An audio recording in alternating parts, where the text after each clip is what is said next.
اب تو girls college میں بھی لڑکیوں کو پہلے نشے کے پاؤڈرز کا عادی کیا جاتا ہے، پھر یہ سب کام لیا جاتا ہے۔ بہت اس سے شریف گھرانوں کی لڑکیاں بلیک میلنگ کے ڈرز کی وجہ سے یہ سب بار بار کرنے پر مجبور ہو جاتی ہیں۔ پھر جب یہ ویڈیو عام ہو جاتی ہیں اور ہر شخص انہیں جاننے پہچاننے لگتا ہے، ان پر گھٹیا فکریں کسنے لگتا ہے، ان کی ویڈیوز کے حوالے دینے لگتا ہے، تو ان لڑکیوں کی حالت ایسی ہی ہو جاتی ہے جیسی تانیہ جیسی۔ انہیں سڑک پر چلتا ہوا ہر دوسرا شخص انہیں سرسری سا بھی دیکھے انہیں لگتا ہے انہیں گھور رہا ہے، یا انہیں جانتا ہے، یا ان کی ویڈیو دیکھ چکا ہے۔ بہت سی لڑکیاں تو خودکشی کر لیتی ہیں، اور بہت جگہ یہ بھی دیکھا گیا ہے اگر کوئی اس کی لڑکی کا جاننے والا وہ ویڈیو دیکھ کر اس کی فیملی کو انفارم کر دے تو ماں باپ صدمے سے ہی مر جاتے ہیں، لیکن لوگ اپنی ان بہن بیٹیوں کو گھر سے نکال دیتے ہیں۔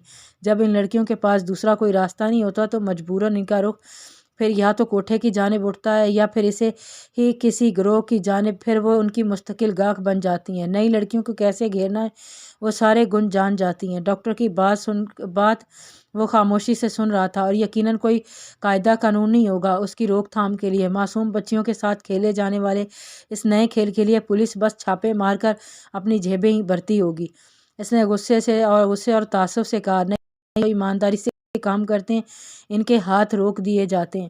یہ سب کرنے والوں کی پہنچ بہت اوپر تک ہے، رسائی ناممکن ہے، ہم اور آپ چاہ کر بھی کچھ نہیں کر سکتے ہیں۔ یہ ٹھیک کیسے ہوگی؟ تانیہ کے شوہر نے تانیہ کی طرف اشارہ کر کے پوچھا تھا۔ فی الحال تو آپ انہیں زیادہ تر گھر میں رکھیں، باہر مت لے کر جائیں، اگلے ہفتے انہیں پھر لے کر آئیے گا۔ 2-3 مہینے کے علاج سے مجھے امید ہے کافی بہتر ہو جائیں گی، لیکن آپ کو بہت پیشن سے کام لینا ہوگا۔ جی اتنا تو سمجھ چکا ہوں، ویسے ایک بات میری سمجھ سے باہر ہے، عموماً ایسی لڑکیوں کو کوئی سہارا دیتا نہیں ہے۔ آپ اچھے خاصے خوش شکل ہیں، پھر پڑھے لکھے اچھی پوسٹ پر بھی فائز ہیں، پھر ان سے شادی۔ ڈاکٹر کی بات سن کر اس نے ایک گہری سانس بھری۔ پہلے تو انجان تھا، لیکن اب سوچتا ہوں کیسے اسے اس جہنم میں پھینک دوں جہاں اس کی روح تک کو جھلسا کے رکھ دیا ہے۔ ایک دکھ تھا جو اس کی آنکھوں سے آنسو بن کر نکل رہا تھا۔ بہت بڑا ظرف ہے آپ کا، ورنہ ہمارے معاشرے میں کسی لڑکی کے ساتھ ایک بار بھی ریپ ہو جائے اور اس کے شوہر کو علم ہو جائے تو گھر سے دھکے دے کر نکال دیتا ہے، کوئی نہیں اپناتا، اور اگر اپنا بھی لے تو زندگی دوبر کر کے رکھ دیتا ہے۔ شاید مرد کی غیرت اسی بات پر جاگتی ہے۔ یہ کیوں نہیں سوچتے کہ یہ سب کرنے والے بھی تو مرد ہی تھے نا، اس میں عورت کا کیا قصور؟ یہ کوئی نہیں سوچتا۔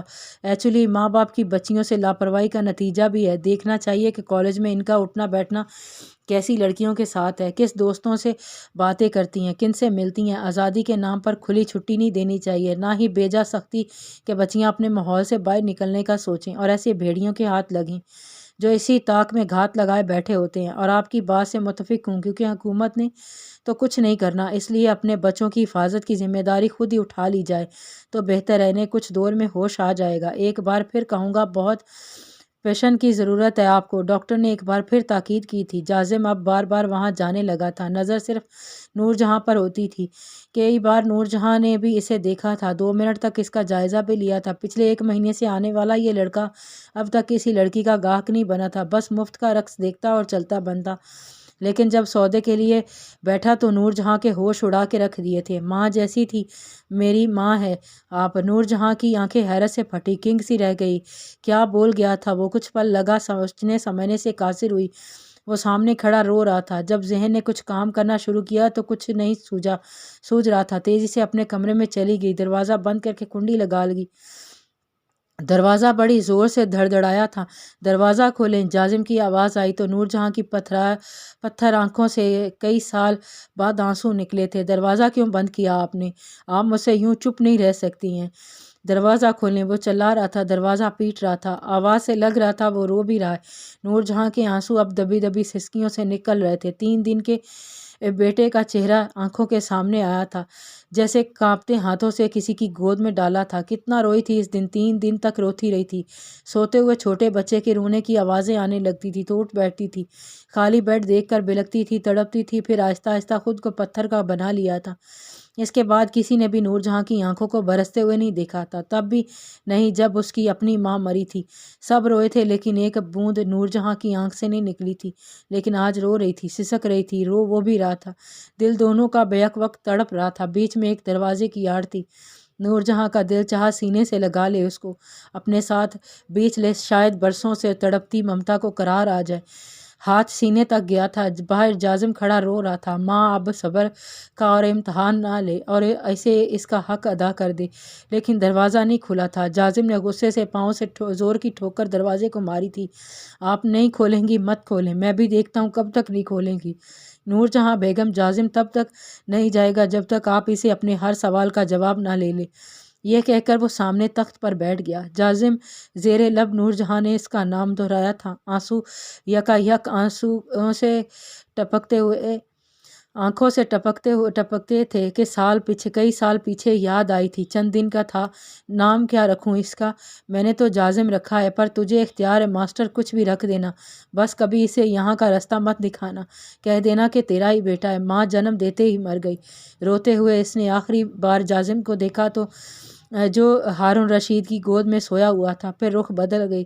اب اسے لے جا ورنہ نور جہاں کمزور پڑ جائے گی۔ یہ کہہ کر وہ رکی نہیں تھی، اپنے کمرے میں جا کر دروازہ بند کر کے خوب روئی تھی، جیسے آج رو رہی تھی۔ ایک وعدہ تو وفا کرتے، ماسٹر بڑے مان سے لے کر گئے تھے، پھر کاہے کو اسے میرا پتہ بتا دیا۔ ایک وعدہ تو وفا کر دیتے۔ وہ پھر سے سسکنے لگی، وہیں دروازے سے لگ کر وہیں بیٹھ کر رونے لگی، جیسے آج دروازے سے ہٹی تو وہ اندر آ جائے گا۔ رات کے 3 بجے تک روتی رہی تھی، سردی بڑھ گئی تھی۔ نور جہاں کی سردی بھی سی محسوس ہوئی، کوئی تو پہلے خیال جازم کا آیا۔ رات کو صحن کافی ٹھنڈا ہوتا ہے، اس وقت کہیں ٹھنڈ ہی نہ لگ جائے اسے۔ پہلی بار طوائفہ کی بجائے ماں بن کر دل نے سوچا، اور دروازہ ذرا سا کھول کر دیکھا تو وہ تخت پر 2 زانوں پیڑ سے جوڑے سو رہا تھا۔ سردی واقعی بڑھ گئی تھی، اس لیے سمٹا پڑا تھا۔ نور جہاں نے اسے اپنے بیڈ سے موٹا لحاف اٹھایا اور باہر آ گئی۔ جلدی سے لحاف اس کے اوپر دیا، سویا ہوا پہلی بار سے اتنا اپنا سا لگا۔ ماتھے پر بکھرے بال دیکھ کر رہا نہیں گیا، اس کے پاؤں پاس بیٹھ گئی، اس کے آگے بڑھ کر اس کے بال پیچھے کیے، ڈرتے ڈرتے اس کے چہرے کو چھو رہی تھی کہ کہیں اس کی آنکھ نہ کھل جائے، لیکن دل کے ہاتھوں مجبور تھی۔ چند دن کا تھا جب بے تحاشا اس کا چہرہ چوما تھا، سوچا تھا عمر بھر کے پیار کا حق ادا کر دے، تب بھی رو رہی تھی، اب بھی آنسو بہہ رہے تھے۔ کئی سالوں بعد اس کے ماتھے پر بوسہ دیا، ماں ہونے کا حق ادا کیا، پھر اٹھ کر جانے لگی، لیکن وہ اس کی گود میں سر رکھ چکا تھا۔ پھر آنکھیں کھول کر اسے دیکھنے لگا۔ نور جہاں نے برجستہ نظریں ہٹائی تھیں، بڑی دیر انتظار کروایا۔ امی، مجھے تو لگا تھا کچھ دیر میں باہر آ جائیں گی، مجھے اپنے سینے سے لگائیں گی۔ وہ ایسے مسکرا کر بات کر رہا تھا جیسے کچھ ہوا ہی نہیں ہو۔ امی سن لگا کر، طوائفہ کے علاوہ کچھ بھی ہے نور جہاں؟ اجنبی سا لفظ تھا جو کانوں نے سنا تھا۔ بڑی مشکل سے خود کو سنبھال کر بولی، دیکھ چلا جا یہاں سے، بھول جا کہ میں تیری کچھ لگتی ہوں۔ روتے ہوئے اپنا چہرہ صاف کر کے نور جہاں نے کہا، بہت سخت نیند آ رہی ہے، ذرا سر پہ ہاتھ پھیر دیں تو سو جاؤں گا۔ وہ آنکھیں بند کر کے بولا، تو سمجھتا کیوں نہیں ہے، کیوں ضد کر رہا ہے؟ ٹھیک ہے، چلا جاتا ہوں۔ جازم اٹھ کر کھڑا ہو گیا، لیکن گیا تو نور جہاں کے کمرے میں۔ نور جہاں اس کے پیچھے لپکی تھی۔ کمرے میں داخل ہو کر دیکھا تو جازم اس کی الماری کھولے اس کے کپڑے نکال رہا تھا۔ یہ کاہے نکال رہا ہے؟ آپ میرے ساتھ جائیں گی؟ میں نہیں جا سکتی۔ کاہے نہیں سمجھتا ہے تو؟ نور جہاں بے بسی سے بولی، کیوں نہیں جا سکتی؟ اب تو آپ کے سر پر ایسی کوئی نہیں جو آپ کو روک سکے، لیکن میں تو ہوں نا، میری چھوریوں کا کیا ہوگا؟ انہیں کون سنبھالے گا؟ میں نہیں جانتا، لیکن آپ میری ماں ہیں، اس لیے میرے ساتھ جائیں گی؟ نہیں جاؤں گی کہیں بھی، وہ حتمی انداز سے بولی۔ تو آپ نہیں جائیں گی؟ جازم نے اس کی آنکھیں دیکھ کر پوچھا۔ نہیں، ٹھیک ہے، میں بھی نہیں جاؤں گا کہیں۔ جب میری ماں اس کوٹھے پر رہ سکتی ہے تو میں کیوں نہیں؟ تو یہاں ہی ٹھیک رہے گا۔ تجھے اگر اس ماسٹر سے ذرا بھی پیار ہے تو چلا جائے گا۔ کون ماسٹر؟ ہارون رشید۔ یہ سن کر جازم چپ ہوا تھا۔ اتنا تو میں جانتی ہوں کہ تجھے اس سے بہت پیار ہے۔ جازم نے کوئی جواب نہیں دیا، چپ چاپ کمرے سے نکلنے لگا، لیکن دروازے پر جا کر رک گیا۔ پھر پلٹ کر نور جہاں کو دیکھا، بے اختیار تیزی سے اس کے پاس آ کر اس کے سینے سے لگ کر رونے لگا۔ وہ بے اختیار سی ہو گئی، سارے بند جیسے پل میں ٹوٹ گئے تھے، برسوں کی خواہش پر بے بس ہوتی ہوئی تھی، اسے سینے میں بیچ لیا تھا۔ میرا بچہ، میرا جازم۔ روتے ہوئے اس نے پہلی بار اس کا نام پکارا تھا، پھر اس سے ذرا سا پیچھے کر کے اس کا چہرہ ہاتھوں میں لے کر اس کے رخسار چومنے لگی، خود بھی رو رہی تھی۔ اسے لگا جازم پھر سے چند دن کا ہو گیا۔ جازم بس اپنی ماں کی بے قراری دیکھ رہا تھا، اس کا بے ساختہ امڑنے والا پیار دیکھ رہا تھا، اس کی بے بسی سے بہتے آنسو دیکھ رہا تھا۔ کتنا پیارا ہے تو، آج تک تیرے جتنے تصور میں نے باندھے تھے اب میرا جازم ایسا لگتا ہوگا، اب ایسا لگتا وہ سب جھوٹے نکلے، تو ان سب تصورات کو ماند کرتا ہے۔ تجھے پہلی بار دیکھ کر دل چاہا تھا تجھے پلٹ کر دیکھوں، تو کونے میں بیٹھا تھا اس دن نیلے رنگ کے بشٹ پہنے، نیلے رنگ بڑا جچ رہا تھا تجھ پر، لیکن تو نے مجھے دیکھ رہا تھا، اس لیے میں نے تجھے دیکھا نہیں، لیکن کئی بار چور آنکھوں سے دیکھا تھا۔ تجھے دیکھ کر دل بے اختیار ایسا ہونے لگتا تھا، پتہ نہیں کیوں میری آنکھوں کے سامنے چند دن کا جازم نظر آنے لگا تھا، پھر وہاں رک نہیں پائی تھی، اندر کمرے میں چلی گئی۔ 1 مہینے بعد جب تو نے میری قیمت لگائی، تجھے تھپڑ مارا میں نے تو رونے لگا تھا، تیرے آنسوؤں نے ہلچل سی مچا دی تھی میرے اندر، تو چلا گیا، لیکن بے چین مجھے بھی نہ ہی آیا تھا، پھر جب نیچے تجھے مارا جا رہا تھا تب بھی میرا دل تڑپ رہا تھا، جب تجھے بخار تھا تب بھی مجھے چین نہ ہی آیا تھا، پھر بھی دیکھ نہ جازم، تیری ماں نہ ہی سمجھی کہ وہ کیا چیز تھی جو بے چین کیے تھی، وہ میری ممتا تھی تیرے لیے، لیکن میں عقل کی اندھی کبھی غور نہ ہی کیا۔ وہ روتے ہوئے آج ہر بات کا اعتراف کری تھی، ایسا تو مت کہیں امی، اور نور جہاں کے دونوں ہاتھ پکڑے چومنے لگا، اپنی آنکھوں پر لگانے لگا، پھر اس کا چہرہ اپنے ہاتھوں میں لے کر پیشانی پر بوسہ دیا۔ امی بہت تڑپتا ہوں ماں کی محبت کے لیے، اب تو میرے ساتھ چلیں نہ اب آپ کو یہاں چین آئے گا نہ مجھے اپنے گھر میں، بس ایک بار میرے ساتھ چلیں، اگر ابھی میں تیرے ساتھ چلی جاؤں تو کیا میری بات مانے گا؟ ہاں ساری باتیں مانوں گا، ٹھیک ہے پھر چلتی ہوں تیرے ساتھ۔ جازم کو اپنے کانوں پر یقین نہیں آ رہا تھا، وہ مسکرانے لگا۔ نور جہاں نے چند سادہ سے جوڑے اپنے چھوٹے سے بیگ میں ڈالے، پھر سدا بہار کے کمرے میں جا کر اسے جگا کر کہا وہ چند دن کے لیے کہیں جا رہی ہے، پھر لوٹ آئے گی، یہ کہہ کر جازم کے ساتھ اس کے گھر چلی گئی۔ شمس نے پورے 1 ہفتے بعد اپنا فون آن کیا تھا، بے شمار بار گھر سے فون آئے تھے، اس نے فون کیا لیکن کسی نے اٹھایا نہیں، کئی بار لیکن فون نہیں اٹھایا گیا، کون اٹھاتا؟ ماں پاگل دیوانی سی ہو گئی تھی، کبھی منی کی قبر پر بیٹھی رہتی، کبھی گلی محلوں میں گھومتی رہتی، ایک کو پکڑ کر بس یہی کہتی رہتی کہ تم آئی تھی میری منی کی گڑیا کی شادی پہ، کبھی ہنستی رہتی کبھی رونے لگتی، لیکن اپنے گھر نہیں گئی تھی۔ شمس پریشان سا ہوا، اس کو والد گھر سے کم ہی کہیں نکلتی تھی، پھر اس نے ورک شاپ کے اس کا دوست بھی تھا، اسے فون کیا، لیکن جو کچھ اس سے سنا تھا وہ ناقابل فہم تھا، منی کے بارے میں سن کر اسے لگا جھوٹ ہے، کیا بکواس کر رہے ہو تم کمالے، کیسے یہ سب کر سکتا ہے، زندہ نہیں چھوڑوں گا اسے، اس کتے کے بچے کی ہمت کیسے ہو میری چھوٹی سی بہن کے ساتھ یہ سب کرنے کی، میری منی بے اختیار رویا تھا، ساتھ سوئی صوبیہ بھی اٹھ کر بیٹھ گئی، شمس کے ہاتھوں سے فون بیڈ پر گرا تھا۔ کیا ہوا ہے شمس، سب ٹھیک تو ہے نا؟ صوبیہ نے بڑی فکر مندی سے پوچھا۔ منی کا نام وہ سن چکی تھی، وہ کمالے کو دی جانے والی گالی تھی، پہلی بات شمس نے بڑی نفرت سے صوبیہ کو دیکھا تھا، تمہارے اس کمینے بھائی نے مار ڈالا میری منی کو، وہ چلا کر بولا۔ بے اختیار صوبیہ نے اپنا منہ پر ہاتھ رکھا تھا، کمالے نے؟ مگر کیوں؟ اس نے زیادتی کی میری بہن کے ساتھ، مار ڈالوں گا اسے، زندہ نہیں چھوڑوں گا، ٹکڑے کر دوں گا اس کے۔ صوبیہ پھٹی پھٹی آنکھوں سے شمس کی باتیں سن رہی تھی۔ تمہیں کس نے بتایا شمس؟ جھوٹ بولا ہوگا اس نے، میں نہیں مانتی۔ ٹھیک ہے وہ غصے کا تیز ہے، پر منی کے ساتھ نہیں، پھر اماں اسے کرنے ہی نہیں دے سکتی تھی، تیری ماں زندہ ہوتی تو روکتی، وہ تو اسی دن مر گئی تھی جس دن ہم لاہور پہنچے تھے۔ جلد بازی ایک نیا انکشاف شمس نے صوبیہ پر کیا، صوبیہ کے دماغ میں دھماکے سے ہوئے تھے۔ اماں مر چکی؟ شمس میری اماں مر چکی ہیں؟ اور تم نے مجھے بتایا بھی نہیں، کتنے دن گزر گئے، تم نے ایک بار بھی ذکر نہیں کیا، کیوں؟ اب رونے تڑپنے اور چلاک کر کے استفادہ کرنے کی باری صوبیہ کی تھی۔ بکواس بند کرو اپنی صوبیہ، میں واپس جا رہا ہوں۔ وہ سے کھڑا ہو گیا، میں بھی تمہارے ساتھ جاؤں گی، میری اماں مر گئی ہے، تمہارے بھائی نے میری بہن کے ساتھ زیادتی کر کے اسے مار ڈالا، تمہیں اس بات کا افسوس نہیں ہے؟ بس اپنی بوڑھی اماں کا افسوس ہے، شمس نے غصے سے ہرا کر کہا۔ کیوں دکھ نہیں ہے؟ کمالے نے اچھا نہیں کیا، بہت برا کیا، لیکن شمس اچھا تو تم نے بھی نہیں کیا، میری ماں گئی تھی تو مجھے کیوں نہیں بتایا؟ وہ روتے ہوئے چلائی تھی، آواز نیچی کرو اپنی، میرا بس چلے تو تمہارا گلا گھونٹ کر اپنے اندر آگ ٹھنڈی کروں جو منی کے بے گناہ خون سے میرے اندر بھڑک رہی ہے۔ شمس اس کے بال بے دردی سے پکڑ کر بولا، شمس چھوڑو مجھے، میں نے کیا کیا ہے؟ تم نے ہی کیا ہے، تم نے میرا ساتھ دیا، میرے بڑھتے ہوئے قدموں کو نہیں روکا، یہ کیا ہے تم نے۔ میری بہن کی اصل قاتل تم ہو صوبیہ، سزا کی تو میں تمہیں بھی دوں گا، ایسی سزا دوں گا کہ جیتے جی روز مرا کرے گا کمالہ، آپ سے مرنے کی دعائیں مانگے گا حرام زادہ۔ یہ کہہ کر صوبیہ کو دھکا دے کر وہ کمرے سے نکل گیا تو صوبیہ رونے لگی، اپنی ماں کا غم بھی ابھی ٹھیک سے سہ نہیں کر پائی تھی۔ کب چند مردوں کے ساتھ شمس اندر داخل ہوا، صوبیہ نے فوراً سے بیڈ پر رکھا دوپٹہ اوڑھا۔ شمس پر غصہ بھی آیا کہ کیسے یوں غیر مردوں کو اندر لے کر آ گیا تھا، یہ لڑکی ہے وہ۔ شمس کے لہجے اور انداز میں بیگانگی سی تھی۔ ان 3 مردوں میں سے ایک نے بڑی آر پار کرتی نظروں سے صوبیہ کو دیکھا تھا، چہرے پر بڑی خباثت تھی۔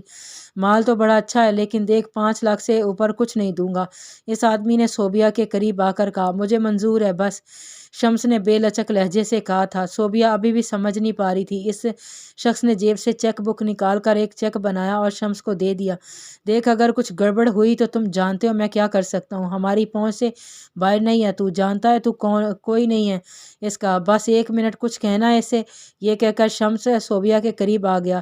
شمس یہ لوگ کون ہیں، کیا ہے یہ سب؟ صوبیہ میں اپنے پورے ہوش و حواس میں تمہیں طلاق دیتا ہوں۔ شمس کے لفظوں نے صوبیہ کو چلتے کے رکھ دیا تھا۔ شاید قیامت کا دن تھا صوبیہ پر۔ 3 بار طلاق دے کر وہ چلا گیا۔ صوبیہ ابھی انہی صدموں کی زد میں تھی جب ان میں سے ایک مرد نے اسے بازو سے پکڑا۔ وہ یکدم چونکی تھی۔ کون ہو تم لوگ؟ ہاتھ چھوڑو میرا۔ صوبیہ کی بات سن کر وہ کمینگی ہنسی ہنسنے لگا۔ کیسے چھوڑ دیں، لڑکی تیری قیمت ادا کی ہے تیرے یار کو، میں بکاؤ چیز نہیں ہوں، چھوڑو مجھے ورنہ شور مچا دوں گی۔ صوبیہ چلا کر بولی تھی لیکن بے سود تھا۔ اگلے لمحے تیز کلوروفارم کی خوشبو سے بھگا رومال اس کی ناک پر لگاتے اسے ہوش کی دنیا سے بے خبر کر چکا تھا۔ عبدالباسط اب روز آرا کو نماز سکھانے لگا تھا۔ 10 دن ہی گزرے تھے کہ وہ نماز سیکھ گئی تھی۔ عبدالباسط اس کا بہت خیال رکھتا تھا، بہت محبت بھی کرتا تھا۔ آرا کو یہ دنیا ہی جنت لگنے لگی تھی۔ ایک بار اس کے گلے میں باہیں ڈالے اس کے سینے لگ کر بولی، عبدالباسط سچ بتا اتنا پیار کیوں کرتا ہے مجھ سے؟ یہ سوال تو میں بھی کر سکتا ہوں۔ اس بات پر وہ پیچھے ہٹی تھی۔ اس لیے کہ تو ہے ہی اتنا اچھا، میرے علاوہ کوئی اور ہوتی تو دیوانی ہو جاتی تیری۔ وہ محبت سے اس کے بال بکھیر کر بولی، کیوں ایسی کیا خوبی ہے مجھ میں؟ عام سا انسان ہوں، پھر مولوی بھی ہوں، مولویوں کو کہاں کوئی پسند کرتا ہے؟ عبدالباسط کی مسکراہٹ پر وہ کھلکھلا کر ہنسی تھی۔ اگر مولوی تیرے جیسے ہوتے ہیں تو کوئی مجھ سے پوچھے کہ میں کہوں گی کہ مجھ سے میرا سب کچھ لے لو، بس مجھے عبدالباسط دے دو ہمیشہ کے لیے۔ یہ کہہ کر وہ اداس سی ہو گئی۔ تمہارا ہی تو ہوں، بس 25 دن کے لیے۔ 5 دن کیسے جلدی سے گزر گئے عبدالباسط، حالانکہ میں نے ان 5 دنوں میں ہر وہ لمحہ تمہارے ساتھ گزارنا چاہا کہ بڑی سست روئی سے گزرے، لیکن دیکھنا وقت کو جلن ہے، شاید مجھ سے چاہتا ہے جلدی اگلے مہینے کی 10 تاریخ آ جائے۔ کس نے کہا 10 تاریخ کو چھوڑ دوں گا آپ کو؟ آرا عبدالباسط کی بات پر متحرک ہوئی تھی۔ تو نے قرآن اٹھایا تھا عبدالباسط؟ ہاں، لیکن میں دل سے آمادہ نہیں تھا، مجبور اٹھایا تھا۔ پھر اس کا کفارہ ہے ہمارے دین میں، اتنی سختی اللہ نے اپنے احکامات میں نہیں دی جتنی ہم بندوں نے خود پر مسلط کر لی ہیں۔ یہ دین تو بڑی گنجائشیں نکال دیتا ہے۔ اللہ بڑی محبت کرتا ہے اپنے بندوں سے، سمجھی نہیں ہوں تیری بات، میں کفارہ ادا کر دوں گا لیکن آپ کو نہیں چھوڑوں گا۔ یہ کہہ کر وہ کمرے سے نکل گیا تھا۔ اللہ تمہیں نہیں پکڑتا تمہاری غلط فہمی کی قسموں پر، ہاں ان قسموں پر گرفت فرماتا ہے جنہیں تم نے مضبوط کیا، اور ایسی قسموں کا بدلہ 10 مسکینوں کو کھانا کھلا دینا، اپنے گھر والوں کو جو کھاتے ہوں ان کے اوسط میں سے انہیں کپڑے دینا، یا ایک برد غلام آزاد کرنا جو ان میں سے کچھ نہ پائے، تو 3 دن کے روزے پر یہ بدلہ ہے کہ تمہاری قسموں کا جب قسم کھاؤ اور اپنی قسموں کی حفاظت کرو۔ اس طرح اللہ تم سے اپنی آیتیں بیان فرماتا ہے کہ کہیں تم احسان مانو، تمہاری فضول قسموں پر نہیں پکڑے گا۔ اس سے پہلی آیت میں بیان ہوا ہے کہ صحابہ کرام رضی اللہ تعالیٰ عنہ کی ایک جماعت نے کھانے پینے کی چند حلال چیزیں اور کچھ لباس اپنے اوپر حرام کر لے اور دنیا سے کنارہ کشی اختیار کر لی۔ مزید یہ کہ ان پر انہوں نے قسمیں بھی کھا لیں۔ جب اللہ تعالیٰ نے انہیں اس چیز سے منع کیا تو انہوں نے عرض کی کہ یا رسول اللہ صلی اللہ علیہ وسلم، اب ہم اپنی قسموں کا کیا کریں؟ اس پر اللہ تعالیٰ نے یہ آیت نازل فرمائی جس میں قسم کے احکامات بیان کیے گئے تھے۔ قسم کی اقسام، قسم کی 3 قسمیں ہیں۔ غلط فہمی کی قسم، یہ وہ قسم ہے کہ آدمی کسی واقعے کو اپنے خیال میں صحیح جان کر قسم کھا لے اور حقیقت میں ایسا نہ ہو، ایسی قسم پر کفارہ نہیں ہے۔ یمان غوث یعنی جھوٹی قسم، کسی گزشتہ واقعے کے متعلق جان بوجھ کر جھوٹی قسم کھانا یہ حرام ہے۔ جو کسی آئندہ کے معاملے پر اپنے پورے کرنے پر پورا نہ کرنے کے لیے قسم کھائی جائے، کسی صحیح معاملے پر کھائی جائے، ایسی قسم توڑنا منع بھی ہے اور اس پر کفارہ بھی لازم ہے۔ قسم کی دوسری صورت پر بھی کفارہ لازم ہے۔